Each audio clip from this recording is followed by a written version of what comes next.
So, binka tayo ng ng fermented beans. So, saan ginawa ito?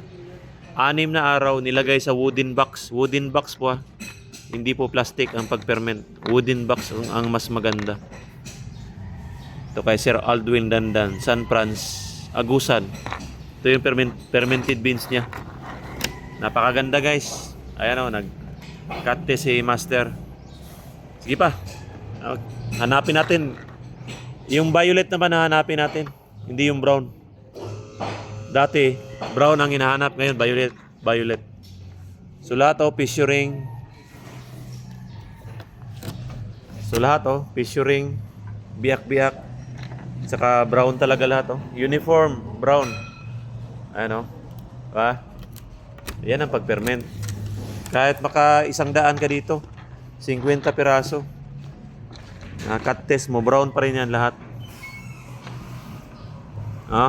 Yun ang fermented beans.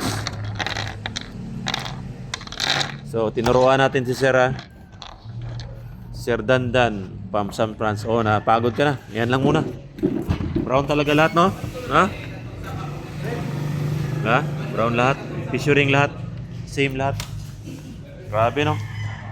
Yan, no? So, pasado ba to sa mga contest? Siyempre. Brown lahat, Yan. Pasado yan. Wala talagang violet. Ayan, Ito yung beans niya. So, ito yung beans ni Sir, Diba?